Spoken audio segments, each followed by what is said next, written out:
Good evening and welcome to NTD News. I'm Stephanie Cox. Here are today's top stories. See Florida Governor Ron DeSantis announcing his run for president tonight with commentary from Jenna Ellis. And what would a DeSantis campaign launch be without a response from former President Trump? He took to social media today, blasting his newest challenger, who he has called unelectable. It's been 1 year since the shooting in Uvalde, Texas, that left 19 students and 2 teachers dead at an elementary school. President Biden marks the day with a memorial event. Is the federal government banning gas stoves? Lawmakers held a hearing to learn more, but a key witness from the Biden administration was a no-show. Iconic singer Tina Turner dies at age 83. She was remembered for her mega hits, including Proud Mary, What's Love Got to Do with It, and The Best.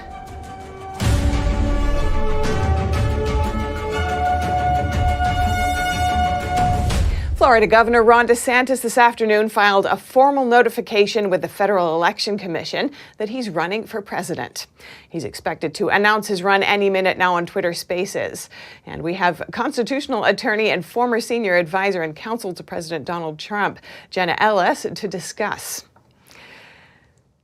Jenna, the governor is making the official announcement any minute now.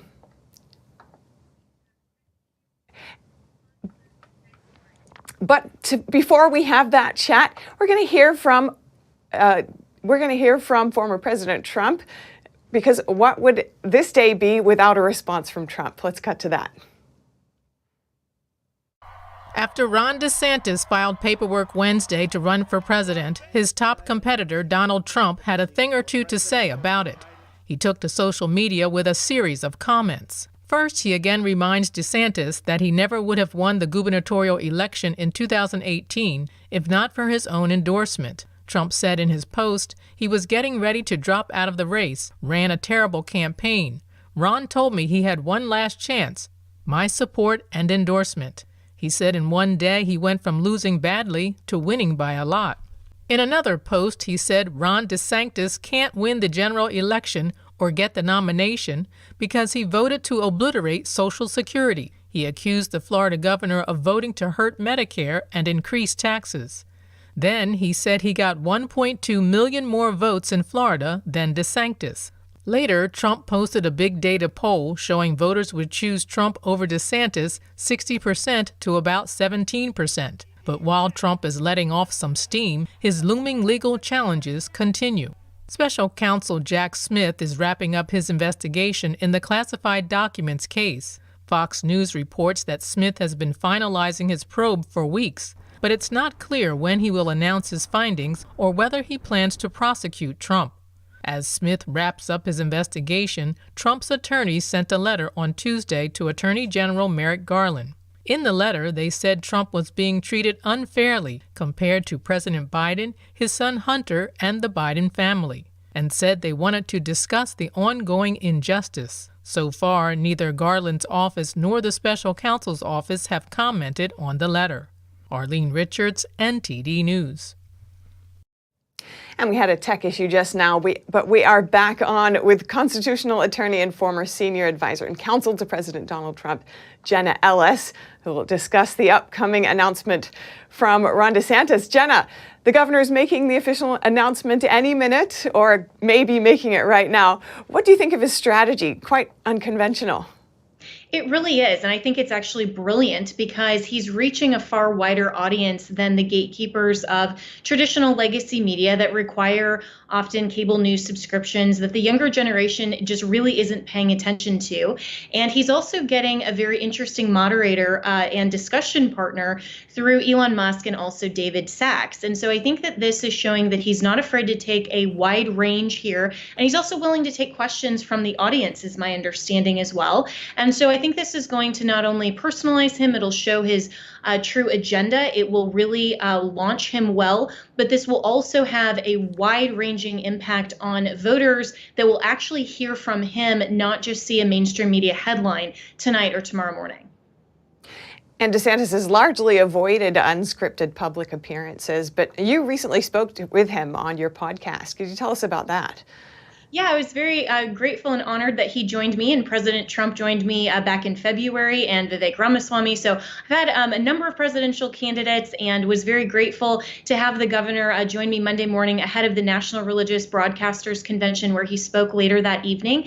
And we focused on religious freedom, his commitment to his legislative agenda, and really moving America forward into freedom and liberty, and his own personal faith. And so, as an evangelical Christian myself, that was really great to hear his perspective on the Constitution, on federalism, and have that conversation. So you can find that at thejennaellisshow.com. And I think he did a brilliant job. For a lot of people that are criticizing him as maybe not that personable, or not that entertaining, I think he comes across as just a regular guy who's very, very sharp. He's very informed about the Constitution, and he genuinely loves America.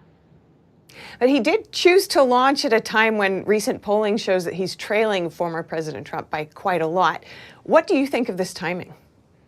Well, I think that at any point, Donald Trump has been the presumptive nominee. And so anyone coming in as a challenger is going to have to face an uphill battle. And so I think that Governor DeSantis has been preparing for that. And listen, the polling can only go up from here. And so while the Trump camp has suggested that that's not going to even out, I think that once he actually does announce tonight, and he gets other endorsements, and he continues on the campaign trail, then we are going to see some of those polling numbers even out. Will there be an equilibrium, or will he ever overtake President Trump? I think those are the questions that we're going to be asking into the primary season. And what kinds of voters do you think that he's trying to appeal to on Twitter by announcing on Twitter? I think definitely moderates, independents, disenfranchised Democrats, anyone who loves America, and certainly some of the voting demographics that President Trump historically has not really done well in, like suburban women, for example, people who have been frustrated with the COVID rhetoric. I think he's really trying to position himself as someone who wants to be the leader of all of America, and not just this specifically the Republican Party, not just MAGA, not just one specific demographic, but saying, hey, I'm open to everyone's thoughts and questions here, because we recognize that we are very diverse as a country. And finally, Jenna, how do you see his chances at appealing to these voters all across the nation?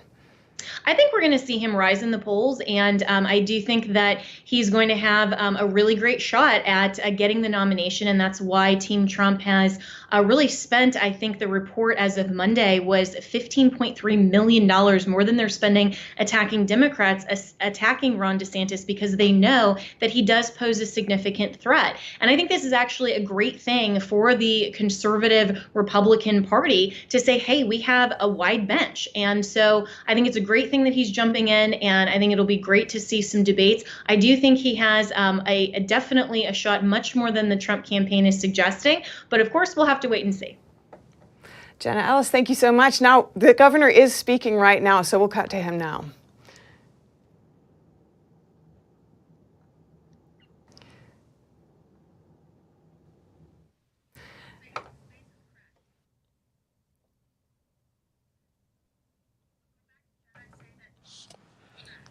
All right, sorry about that. We've got so many people here that I think we are kind of melting the servers, which is a good sign.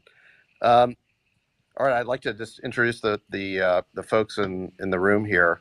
So it's safe to say we wouldn't be making history without the man sitting next to me, Elon Musk. His decision to purchase this platform last year to restore to its original mission as a beacon for free speech, and even to expose Twitter's past complicity with a government censorship regime, might have surprised many, but not those of us who've known and worked with Elon for nearly a quarter century. His commitment to freedom and his willingness to put his money where his mouth is, upset the narrative control imposed on us by our government, elite institutions, and corporate media. Go ahead and send a heart up if you want to say thank you, Elon. Governor DeSantis first drew my attention and support when I saw how he responded to the COVID pandemic, and refused to believe what we now know to be the many falsehoods that government experts and their media mouthpieces were feeding us. He kept Florida's schools open and its economy thriving, while my state of California chose 2 years of learning loss and lockdowns that we have yet to fully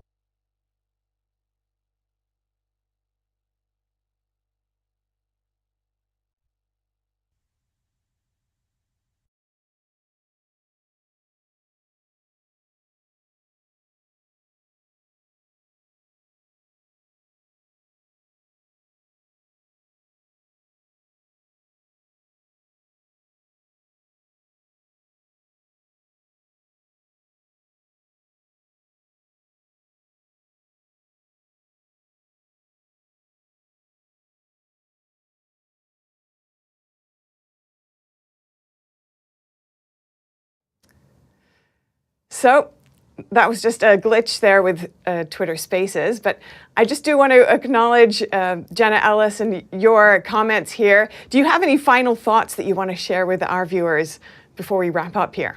Yeah, well, I've been trying to get into the Twitter space as well, and everyone is suggesting the app keeps closing and literally melting down. So I think that shows you how much enthusiasm there actually is across the country for Governor DeSantis's announcement. And so I think that, again, is fantastic. And I loved having the opportunity to interview him. And I think he will pan out to be a significant challenger to President Trump. And I think that as we move forward, everyone should always keep an open mind in a primary and should listen to the policy positions of every candidate and always measure that against the U.S. Constitution and fulfill our role as good American citizens to exercise our duty, our responsibility, and our privilege to vote and select and prefer our leaders. So the most disheartening thing to me is seeing a lot of this kind of infighting and tearing down of either Donald Trump or DeSantis, critique them and criticize them on things that are valid, but not some of this personality back and forth. And so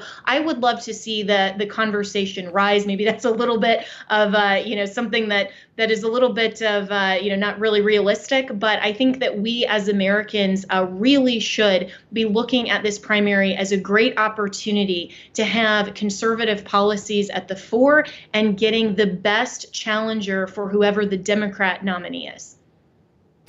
All right. Thank you so much, Jenna Ellis, constitutional attorney. Really appreciate it. Thank you. And next up, negotiations continued today at the White House. A Republican-controlled House and President Biden are forced to find a compromise on raising the $31.4 trillion national debt to avoid economic catastrophe. NTD's Melina Wisecup has updates from Capitol Hill. Well, we're still seeing this continued debate over where spending levels should be for this fiscal year. Speaker McCarthy says that a basic requirement for Republicans should be to spend less money this year than they did the year before. Here's Speaker McCarthy from earlier today. But you owe more than you make in an entire year. So now for America, we owe more on our debt than our whole economy is worth, 20% more. So should you just raise the debt limit, or should you literally think, let's eliminate some waste? And McCarthy sent his lead GOP negotiators to the White House this afternoon to continue those negotiation talks. The White House has characterized these talks as productive and in good faith. As for House Democrats, they say that taxes should be a part of this conversation and have also offered freezing spending levels at the 2023 level instead of 2022 levels. Here's what we heard from those among the ranks of Democrat leadership today. He doesn't want to control spending when it comes to the military budget or, reeling in some of these excessive tax cuts for billionaires and big corporations. Republicans have rejected putting revenue on the table, rejected making sure the wealthy and the well-off pay their fair share, rejected revisiting the 2017 GOP tax scam. There also has been some back and forth over whether or not to impose stricter work requirements for people receiving social welfare benefits, an idea that many Democrats have rejected, saying that those requirements already exist. Another area where we did expect to see some middle ground, but we're unsure at this moment, is whether or not Democrats would support rescinding the unspent COVID money. We've asked multiple Democrats about this, although we have not yet gotten any straightforward answers. But one thing is clear, that is that both sides will have to give something, as one Republican pointed out to us. We have put an initial proposal on the table, but I don't think anybody thinks that initial proposal is going to be the final proposal. We're just 8 days away from that June 1st deadline. That's the deadline that the Treasury has set for when the government will then be unable to fulfill its financial obligations. Reporting in Washington, D.C., Melina Wisecup, NTD News. And today marks the one-year anniversary of the elementary school shooting in Uvalde, Texas. President Biden marked the anniversary with a memorial event at the White House. We, like many of you, have some understanding what it's like to lose a child on more than one occasion. For those who've lost a loved one in Uvalde, to the moms, the dads, the brothers, the sisters, the grandmoms, the grandpops, this is what I know. One, they'll never be gone from your heart. to always be part of you. Biden and First Lady Jill Biden offered their prayers to the 19 children and 2 teachers killed in the shooting. They also addressed the families of the victims and hoped that they would be able to overcome the pain. In his speech, Biden again called for Congress to pass stricter laws on firearms. This includes bans on magazines above a certain capacity, rifles such as AR-15s, passing a national red flag law, and ending the immunity from liability for gun manufacturers. And is the federal government banning gas stoves? Some lawmakers say stricter regulations will help the environment, while others say they just prefer gas stoves for cooking. NTD's Jason Perry has the story. Like many of you, I was shocked when I first heard the report that the federal government was even considering such a proposal. The House Committee on Oversight and Accountability examined the Department of Energy's proposed rule to put stricter regulations on gas stoves. The department was invited to the hearing but did not attend. Representative Pat Fallon had this to say about that. The Department of Energy refused to come, claiming that the rulemaking process is ongoing. That's exactly when Congress should be asking questions, not when it's finished. Democrats said Republicans were spreading misinformation by saying the proposed rule would ban gas stoves. This proposed rule is not a ban on gas stoves. We are regulating indoor air pollution. The climate crisis is happening all around us, and Republican inaction is costing us lives. And Representative Pat Fallon asked Matthew Agin of the American Gas Association this. My colleague said it wasn't a ban. We have a witness that says it wasn't a ban. So is it not a ban? Basically, it's going to amount to just having a lot fewer choices, and it really be effectively be a ban in the sense that so a de facto ban. You basically will indirect way of banning. As for the proposal on gas stoves helping the so-called climate crisis, Representative Byron Donald said this. This notion of chasing down the Green New Deal fantasy, which, by the way, half the globe is ignoring. China is not doing this. Russia is not doing this. And the Europeans are backpedaling from this quickly. I spoke with Frank Lassay, founder of Truth in Energy and Climate. Lassay agreed that banning gas stoves will have little to no impact on the climate, and he pointed to the Chinese Communist Party. There are 8 billion tons of coal used in the world today, and the Communist Chinese use more than half. They get about 60% of all their energy, not just electricity, all their energy from coal. They're growing their use of coal, record levels of that. They're building throughout Asia literally hundreds of coal plants. A growing number of chefs are pushing back against gas stove bans. And world-renowned chef Jose Andres recently got an exemption in California that will allow his new restaurant to have gas stoves. Jason Perry, NTD News. Singer Tina Turner died today at the age of 83. She was one of the most popular female artists of all time and was known as the Queen of Rock and Roll. A statement on her verified Facebook page said, "It is with great sadness that we announce the passing of Tina Turner. With her music and her boundless passion for life, she enchanted millions of fans around the world and inspired the stars of tomorrow." Turner was born as Anna Mae Bullock in 1939 in Tennessee. At age 17, she was recruited by musician Ike Turner and began performing using the name Tina Turner. Turner had a string of R&B hits in the 1960s and early 70s. Her mega hits include Proud Mary, What's Love Got to Do with It, and The Best. Turner left the U.S. in the 1990s and moved to Switzerland. Up next, New York City now has more illegal immigrants in its care than homeless citizens. City officials say they cannot handle the crisis alone. And the market for artificial intelligence in healthcare is expected to expand exponentially in the next 10 years. How could that impact everyday Americans? Find out more after the break.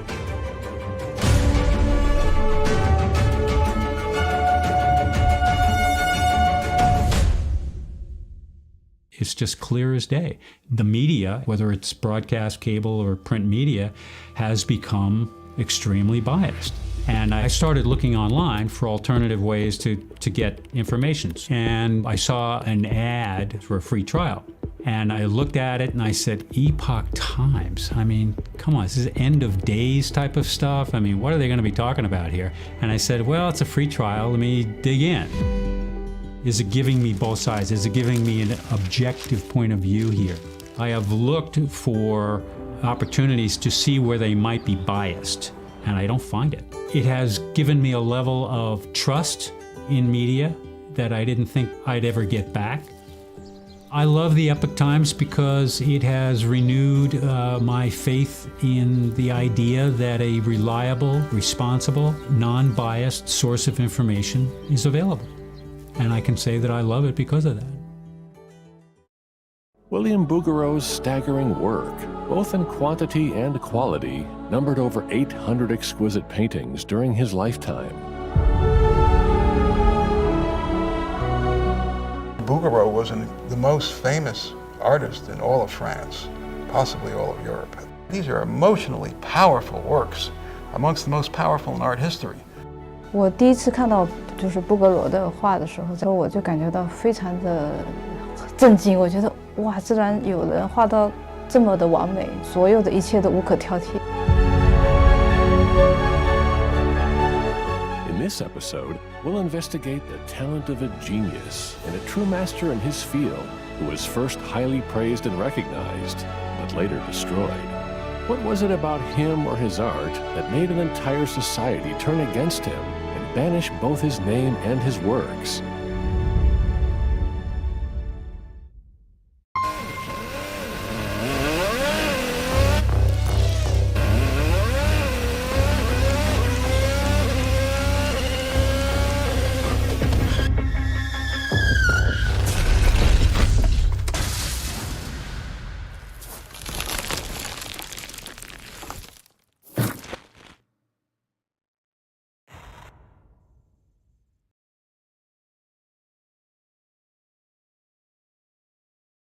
I don't think that many kids in my son's school even do it.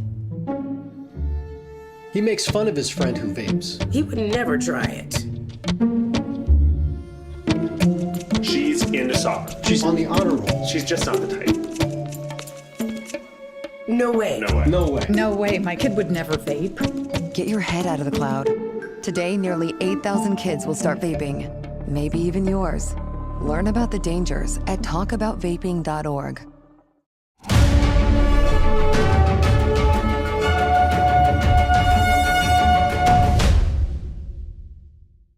New York City is struggling to handle the influx of illegal immigrants into the city. The mayor's office held a briefing today on what they call an asylum seeker crisis.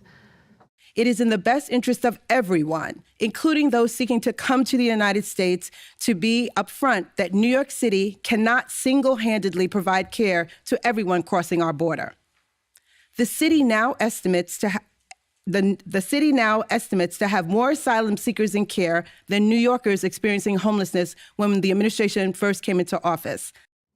New York City Deputy Mayor Ann Williamson said the city currently has more than 44,000 illegal immigrants in the city's care, and over 70,000 people have come through the city's intake centers since the beginning of the crisis last spring. The city has opened up more than 150 emergency shelters, including 9 humanitarian relief centers. City officials stressed that they will continue to provide shelter, but said the city is unable to handle the crisis on its own. They said New York City continues to see a significant increase in the number of people arriving on a daily basis. And over on the West Coast, San Francisco city leaders held a special meeting outdoors with the mayor to talk about open-air drug use. But they had to cut it short after protesters and locals started heckling and saying the officials aren't doing enough to address drug addiction. The San Francisco Board of Supervisors held a special outdoor public meeting with Mayor London Breed on Tuesday to talk about the city's handling of open-air drug dealing. But it was cut short after disruptions from unhappy residents and protesters. Several dozen people gathered as Peskin invited Breed to answer a question about plans to manage the drug crisis. You have homeless people. My question to Mayor Breed, since you have rightly called the open-air drug dealing and a surge in overdose deaths a crisis.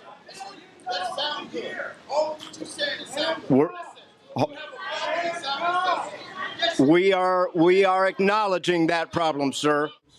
The meeting was held at the city's United Nations Plaza, an area now known for drug dealing and usage just a couple blocks from City Hall. We can't keep speaking out of both sides of our mouth. On the one hand, we want change and we want to hold people accountable. And on the other hand, we're willing to let people get away with murder.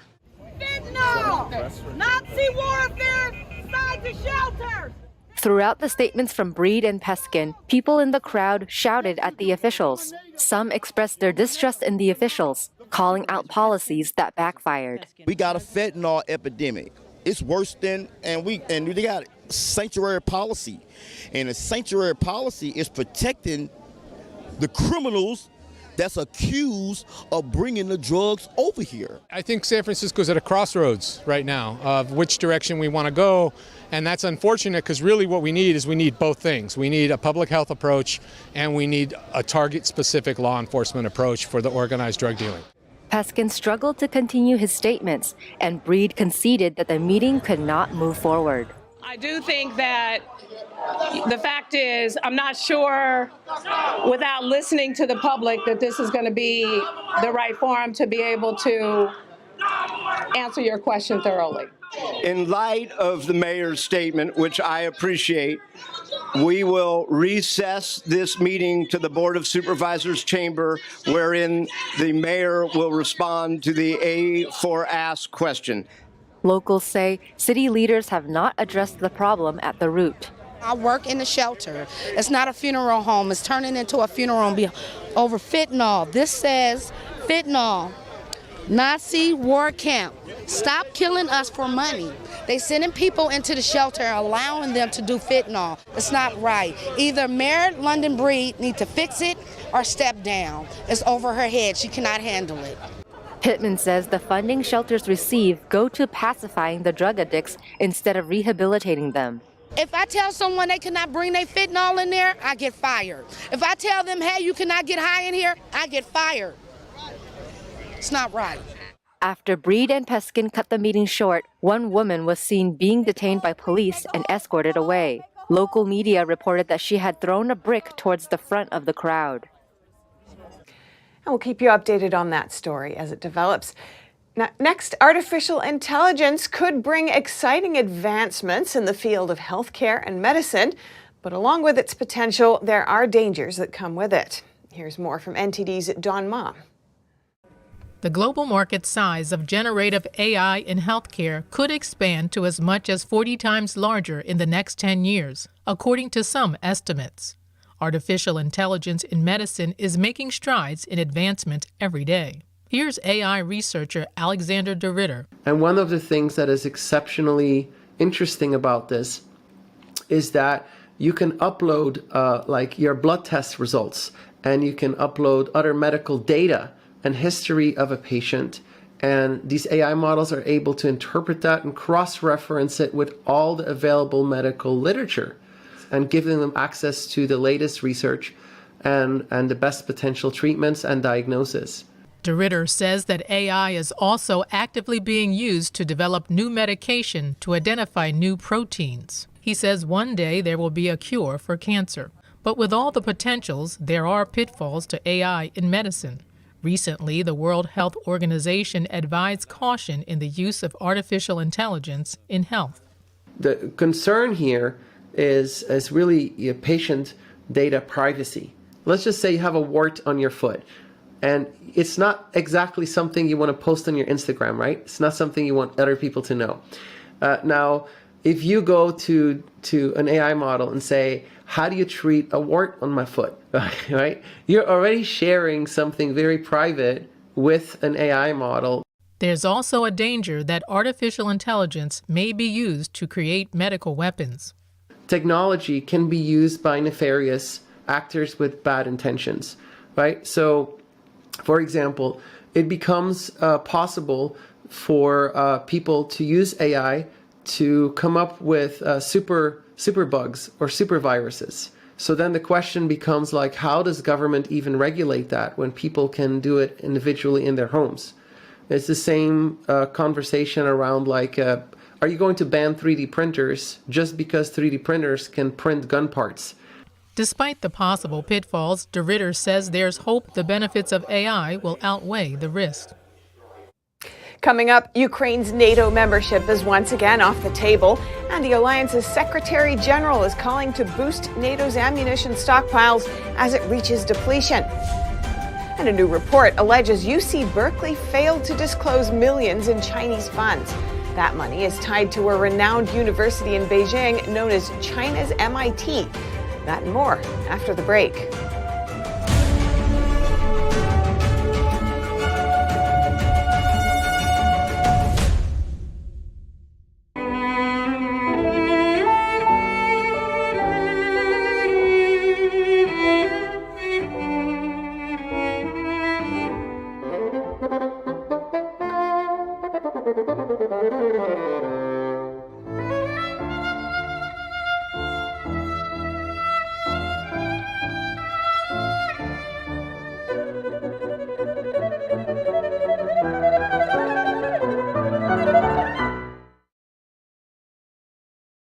According to ancient Chinese medicine, purslane is considered a medicinal herb and is used to help lower cholesterol, improve vascular functions, and prevent diabetes.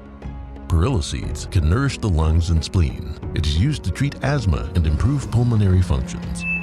Puritang green vegetable omega-3 is made from purslane and perilla seeds from Hwangmae Mountain in South Korea. It contains over 90% of omega-3, 6, 7, and 9. The highest concentration possible without chemical additives. The soft gel is made of natural seaweed. It is 100% organic and vegan. Both adults and children can take it with peace of mind. Ancient recipes were passed down from heaven to bring prosperity and longevity. Puritang green vegetable omega-3.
Okay, Dad. 1, 2, 3.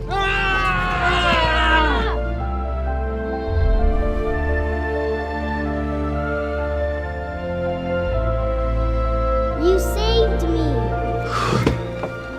Dad? Are you okay? I'm fine, dear. Your hero needs you now, and AARP is here to help. Find the care guides you need at aarp.org/caregiving.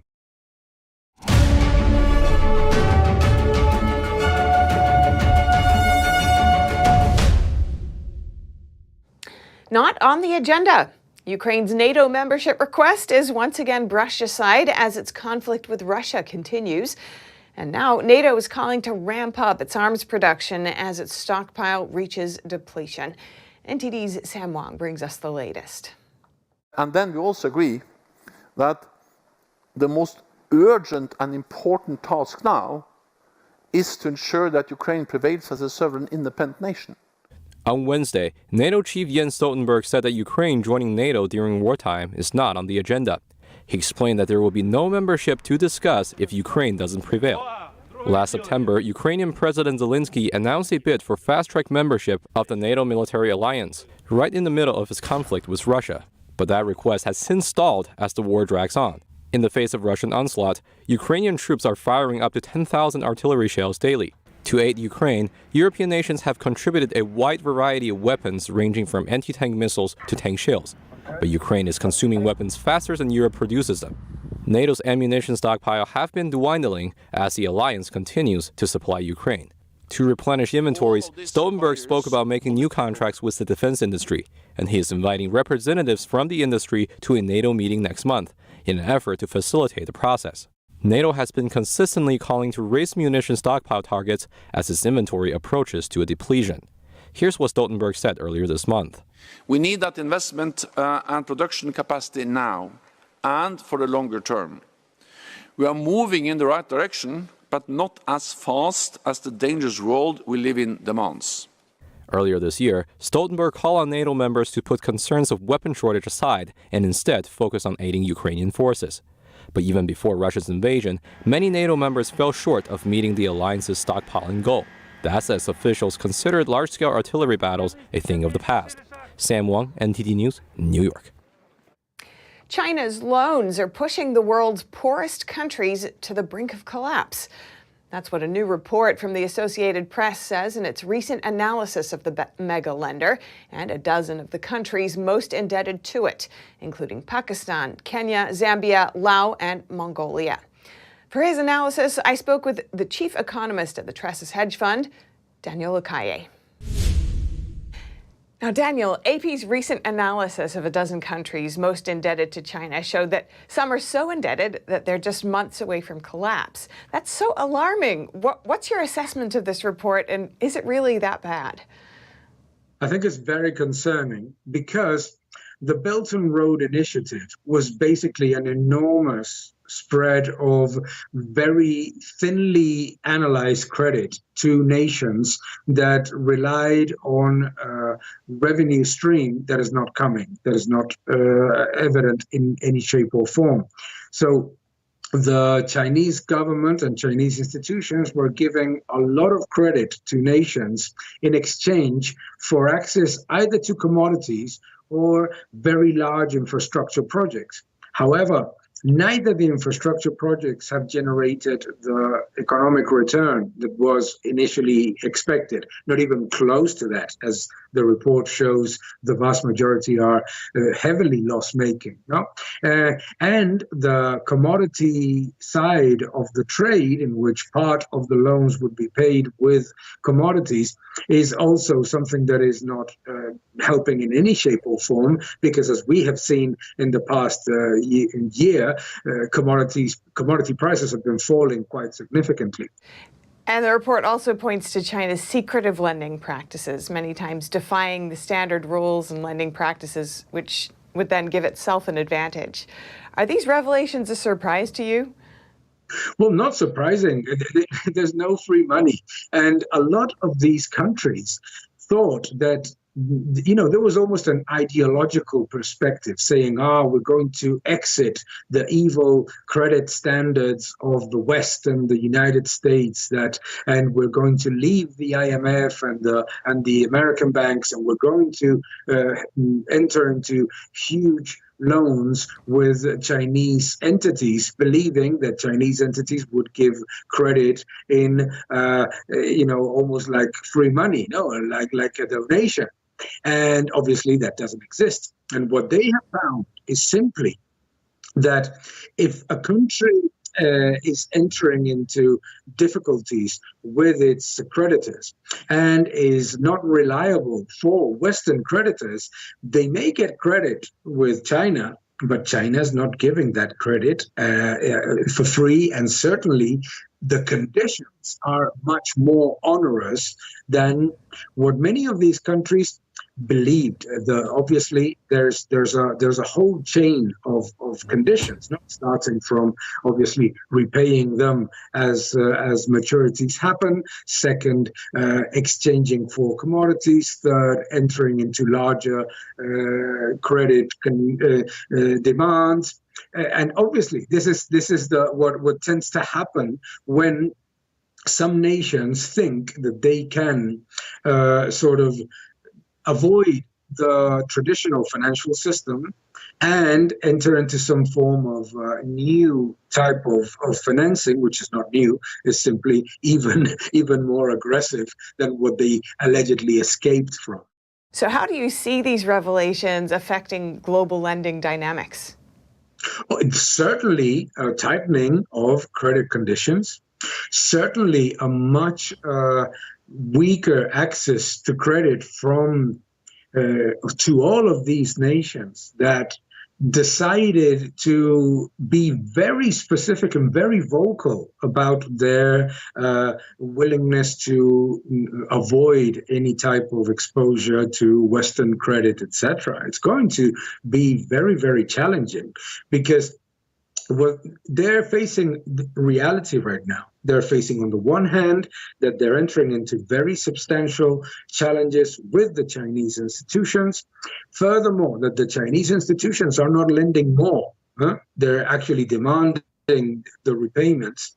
And at the same time, they have closed the door on the traditional and open financial system of the West, and they're showing that many of these nations, unfortunately, are showing that their ability to be to repay their loans is very, very limited. So a credit crunch is absolutely inevitable.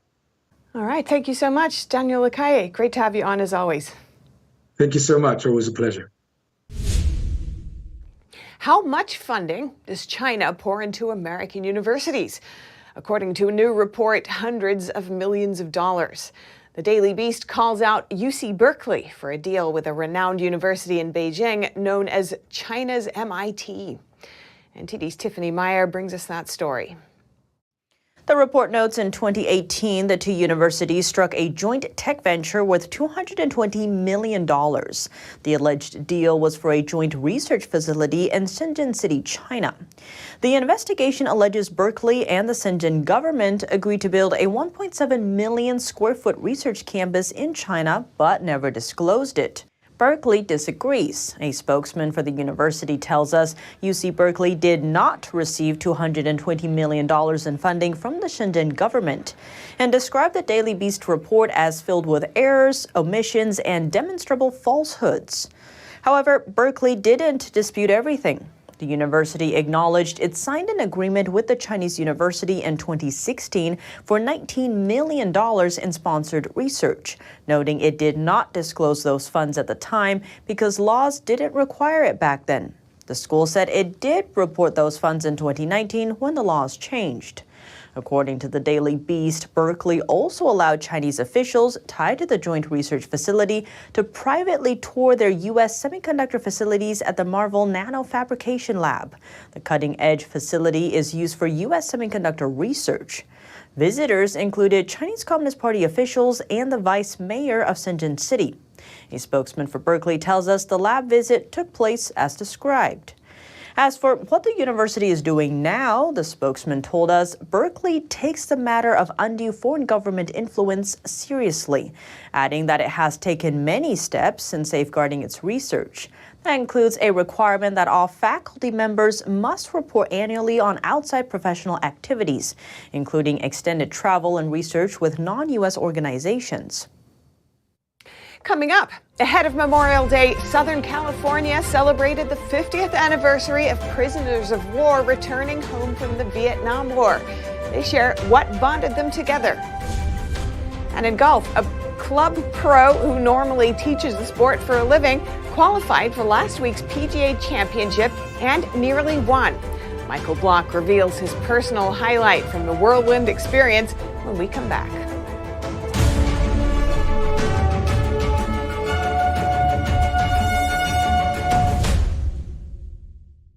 In America, politics and business are two separate worlds. Politicians make laws, CEOs make profits. But now, that's all changing. A movement has been growing to unite corporations, governments, and global institutions. Its purpose is to deal with issues like climate change, racism, inequality, and gun control. It is called ESG. How does it work? And how will it change our lives? Are we bending Wall Street to our will, or are we the ones who will be manipulated?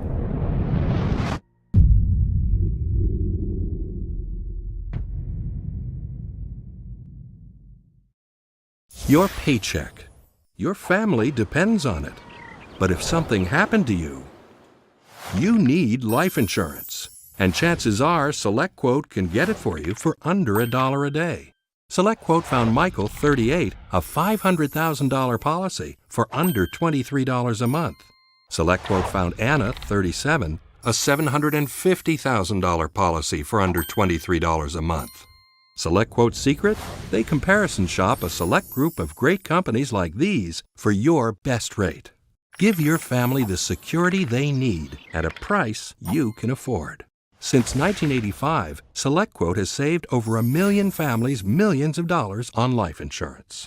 Call now, 1-800-604-3153. That's 1-800-604-3153 or go to SelectQuote.com. Discover what over 1 million families know. We shop, you save.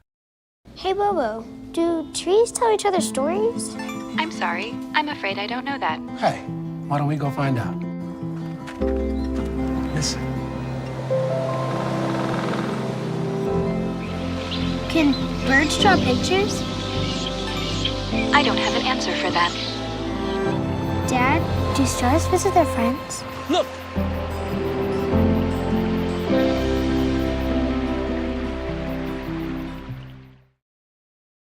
Henry Repeating Arms manufactures a line of classic American-made rifles and shotguns. With over 200 models to choose from and a wide variety of finishes and calibers, there's a Henry that's right for you. Every purchase is backed by our lifetime warranty and award-winning customer service. We invite you to order a copy of our free catalog and decals. Simply call the number on your screen or visit henryusa.com. That's henryusa.com.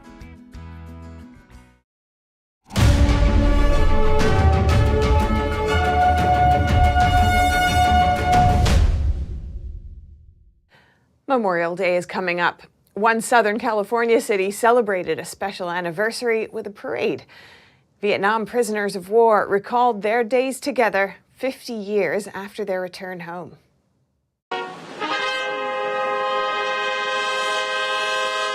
Former prisoners of war, or POWS, from the Vietnam War gathered at the Nixon Presidential Library in Yorba Linda, California on Tuesday to mark the 50th anniversary of their return home.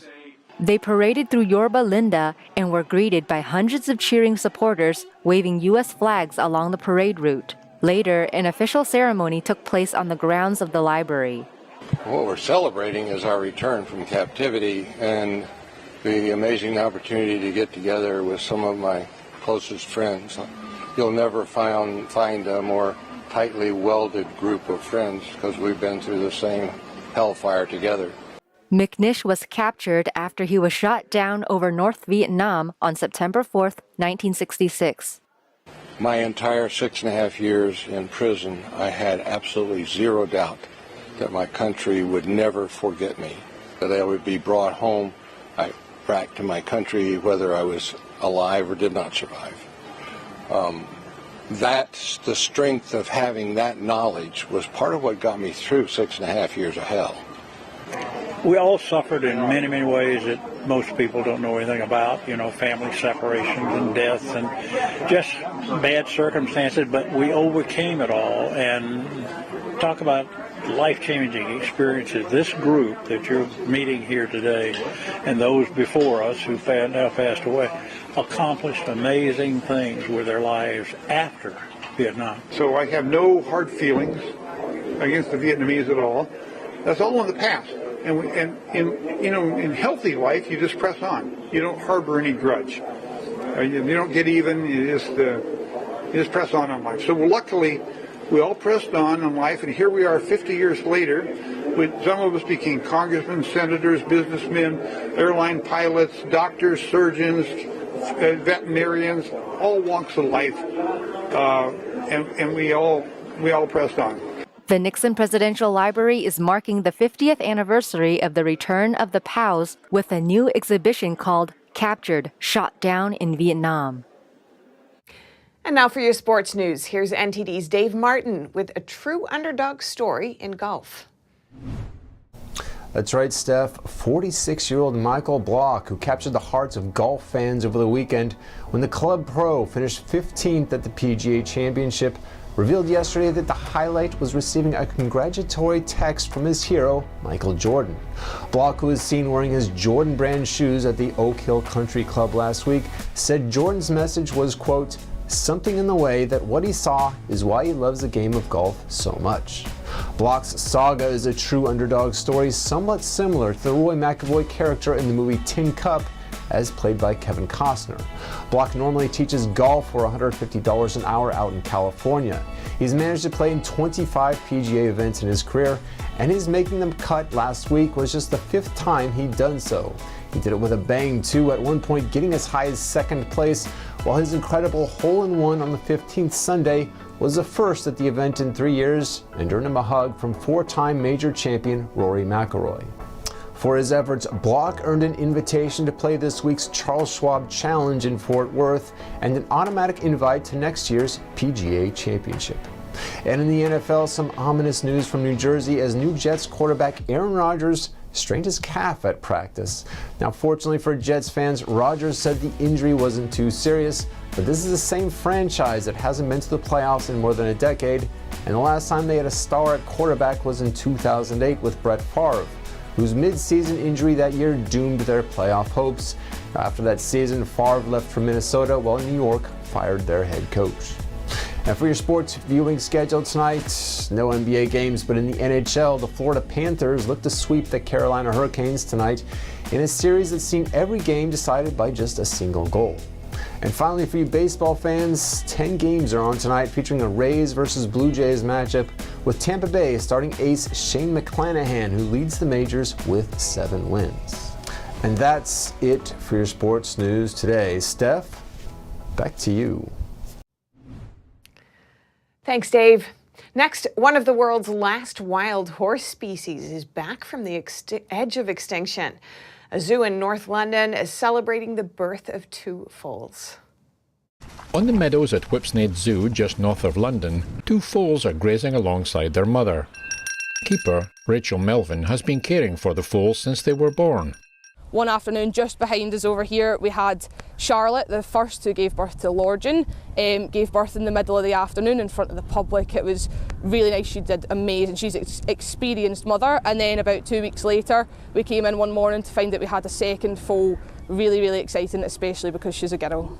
The foals belong to the world's last wild horse species and are part of a successfoal breeding program.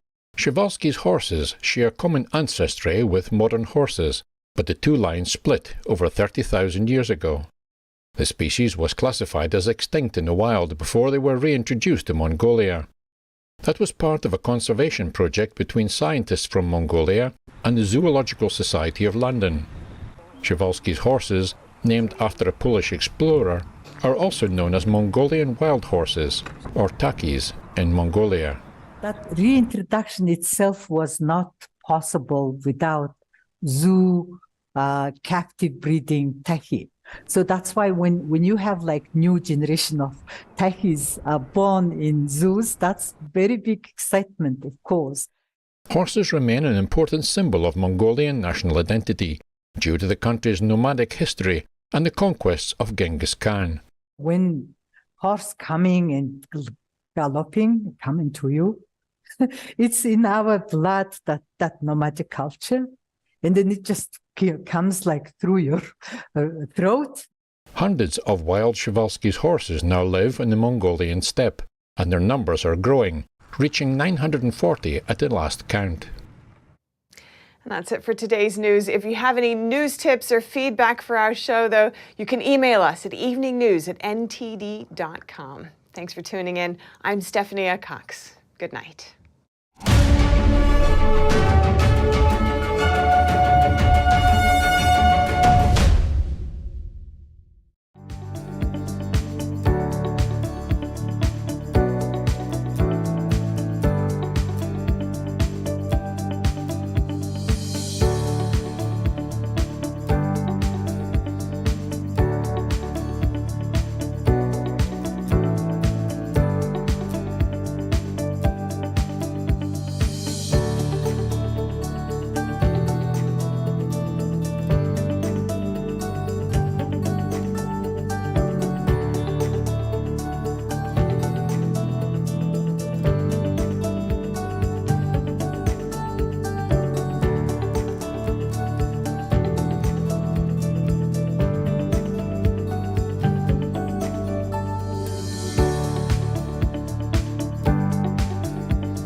Thanks for watching us on YouTube. Did you know YouTube only keeps selective videos on its platform? So if you want to make sure you get the full picture, just subscribe to our newsletter. Go to newsletter.ntd.com and sign up. It's free.